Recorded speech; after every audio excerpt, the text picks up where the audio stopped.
विषयांमध्ये त्या सतत कार्यरत असतात. वेगवेगळ्या पदं त्यांनी आतापर्यंत भूषवलेली आहेत आणि आता शिवसेनेमध्ये देखील त्या नॅशनल स्पोक्सपर्सन झालेल्या आहेत. नॅशनल सचिव म्हणून आता त्या काम करतात. तुम्ही ओळखलंच असेल. आपल्यासोबत शायना एनसी आहेत. खूप खूप स्वागत आपलं जय महाराष्ट्रामध्ये शायना. नमस्कार, आणि धन्यवाद. मला असं वाटतं की शायना एनसी यांचा इंटरव्ह्यू करताना मी विचार करत होते की इंट्रोडक्शन कसं करू. मला असं वाटतं शायना नाम ही काफी आहे.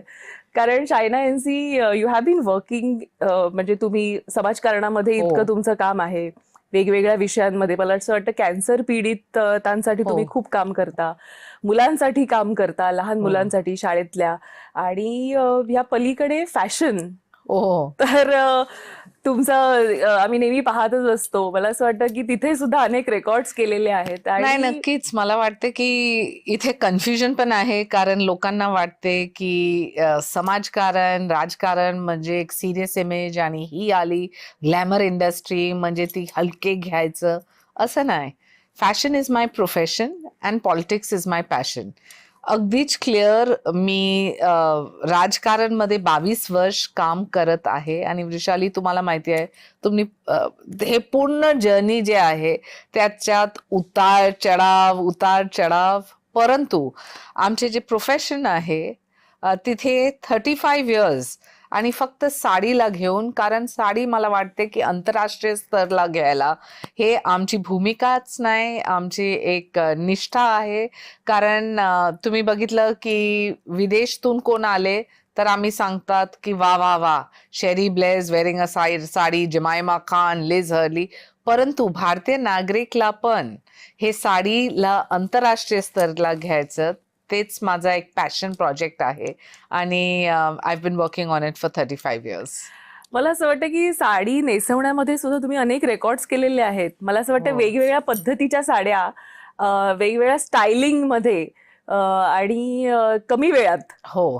तर हे 10 कसं सेकंड. जमलं, म्हणजे हे का ठरवलं की असं मला आपण काहीतरी वाटते की करूया? माझी आईला बघून मी नेहमीच हे म्हणत होते की अरे, साडी म्हणजे डमबिंबोजच्या प्रोफेशन, फॅशन म्हणजे तुम्हाला राजकारण मध्ये नाही, तुम्ही पत्रकार नाही, तर चला हे आम्ही एक हाऊसवाईफ म्हणून करू. परंतु माझ्या हातात ते चमत्कार होतं, तर असं कपडेला धरून cut cut cut cut cut cut करून एक साडी, 2 साडी, 3 साडी, नऊवारी, घागरा साडी, साडी जीन्स वरती, हे प्रतिक्रिया करून युवा वर्ग जे आहेत त्यांना पण आकर्षित करायचं होतं आणि ते त्याप्रमाणे I thought it's a gift from God. राजकारण हा खूप वास्ट विषय आहे, मी त्याच्याकडे येतेच आहे.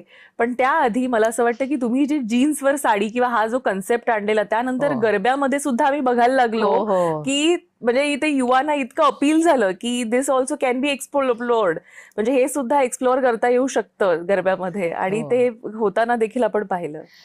बघा, यंगस्टर्स जे आहेत त्यांना फॅशन ट्रेंड पाहिजे आणि त्यासाठी आम्ही त्यांना सांगितलं की तुम्ही पैठणीच नेसा, तर ते नाही नेसणार. त्यांच्यासाठी परिवर्तन केलं आणि सांगितलं हेच तुमची आईची पैठणी तुम्ही घागरावरती नेसा किंवा जीन्स वरती, तर त्यांना मान्य आहे.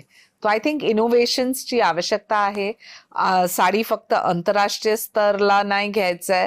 मला वाटते की कॉकटेल गाऊन असो, त्यांना रिप्लेस करायचं आहे त्या साडीला घेऊन. आणि कदाचित लोकांना हे माहिती नाही, हे 6 yards of fabric absolutely magical. कारण तुम्ही डबल साडी करा, ट्रिपल साडी करा, घागरावरती करा, जीन्स वरती नेसा, कॉकटेल गाऊन सारखा.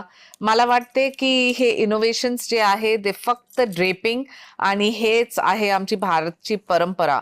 तुम्ही ओरिसामध्ये गेले तर त्यांचे टेक्सटाईल, महाराष्ट्रामध्ये आले तर त्यांचं, गुजरातमध्ये गेले तर बांधणी आणि किती पटोलाज.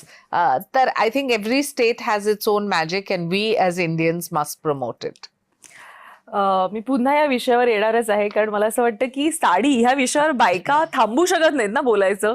कारण आणि मी सुद्धा हल्ली आजकाल साड्या नेसते, त्यामुळे साडी हा आवडीचा विषय मला वाटतं प्रत्येकाच्याच आहे.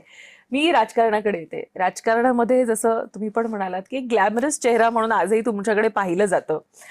तुमची राजकारणाची सुरुवात कशी झालेली? तुमचे वडील महापौर होते मुंबईचे, आम्हाला सगळ्यांना त्याची कल्पना आहे. मग त्यांच्याकडे बघून किंवा केव्हा वाटलं की what was that trigger point की जेव्हा वाटलं की आय शुड लहानपासून तुम्ही